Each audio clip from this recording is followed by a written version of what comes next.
Bonjour à tous et bienvenue sur la chaîne info de Franciaia Radio. Voici les infos du jour qui ont retenu notre attention. D'abord, le Covid, encore et toujours malheureusement. Alors que les jeunes adultes de plus de 25 ans qui ont désormais accès à la vaccination se ruent dans les centres, la branche colombienne de l'OMS tente d'éteindre une polémique qui a surgi brusquement en Floride à propos d'une nouvelle souche en informant qu'il n'y a pas de variant colombien. Des rumeurs qui avaient circulé après, je crois, l'hospitalisation d'une personne et certains experts locaux aux États-Unis avaient évoqué un variant colombien. Donc voilà, l'OMS, la branche colombienne de l'Organisation mondiale de la santé, essaye d'éteindre l'incendie en disant rumeur infondée. Alors l'enjeu est de taille pour la Colombie qui désespère de voir revenir ses touristes et se trouve à la fois sur la liste rouge de pays comme la France et en risque 4, c'est-à-dire relativement élevé, sur celle des autorités américaines. Les conséquences économiques à Cali et dans le département du Valle se font déjà sentir. Conséquence de la pandémie, les autorités régionales font état d'une chute de 12% des ressources des communes et du département pour l'année écoulée. Il faut dire que beaucoup de secteurs ont été durement touchés, comme celui des bars, restaurants et discothèques. Rien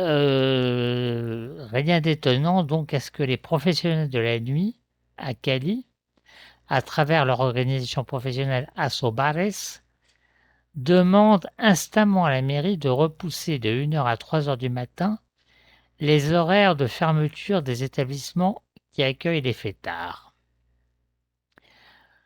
Côté emploi, alors que la ville cherche toujours à sauver sa chaîne de grande surface, la 14C, qui faisait travailler près de 3000 personnes sur Cali, 13 entreprises locales et étrangères organisent le 5 août, après-demain, une foire du travail bilingue. L'événement sera virtuel. Pendant toute l'après-midi de 15h30 à 19h30, il s'agira de pourvoir 2500 postes ouverts à tous les inscrits ayant une connaissance suffisante de l'anglais. Il suffit pour participer de remplir un formulaire d'inscription sur un lien que je posterai sur notre page Facebook Franciaia Radio Cali. Le lien est un peu long, donc je ne vais pas le citer ici.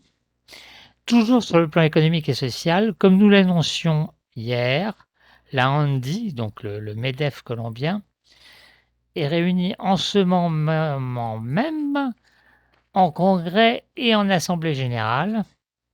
Son président, Bruce McMaster, est en train de prononcer un discours dont nous vous livrerons les principales conclusions. Ce happening patronal intervient alors que les Colombiens s'apprêtent de nouveau à sortir dans la rue le 6 août et que le gouvernement du président Duque remet sur le tapis sa fameuse réforme fiscale. Il faut dire qu'il a un peu le dos au mur puisque le pays a terminé l'année 2020 avec un déficit budgétaire de 8,6%. Alors, pour ce qu'on en sait, dans ces grandes lignes, le projet en cours de discussion prévoit de faire payer la note essentiellement aux entreprises à hauteur de 60%. L'impôt sur les sociétés ILCA devrait augmenter, ce qui ne réjouit pas particulièrement ceux qui vantent l'attractivité du pays. Pour boucler la réforme, Bogota entend lutter contre l'évasion fiscale en renforçant les moyens de la DIAN, c'est-à-dire des fonctionnaires en charge des douanes et des contrôles fiscaux. Le reste de la fonction publique devra se serrer la ceinture pour dégager 2 milliards de pesos d'économies. Alors, compte tenu du climat social, par prudence, le gouvernement a décidé de ne pas toucher au portefeuille des particuliers et en plus, une partie des recettes devrait servir à l'emploi des jeunes. On évoque aussi un impôt sur la fortune sans plus de précision. Alors tout ça intervient dans un contexte où les agences de notation n'en finissent pas de dégrader la note du pays et où le dollar frôle les 4000 pesos.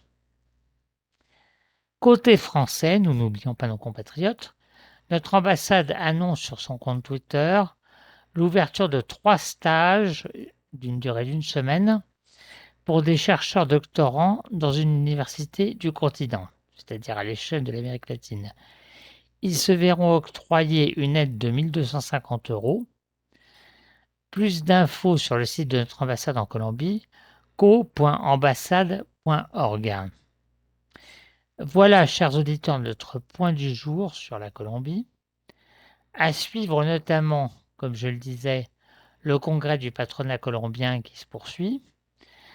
Et également une crise migratoire assez importante dans la région d'Antioquia, due notamment à l'afflux de réfugiés haïtiens et que le président Duque tente de résoudre avec ses homologues de la région. Donc c'est un peu le Calais colombien. Il y a, d'après ce qu'on sait, des dizaines de milliers de réfugiés là-bas dans une petite ville qui s'appelle Necoclí, dans le département de Antioquia. Donc voilà, c'est un sujet à suivre. Merci à tous et bonne soirée.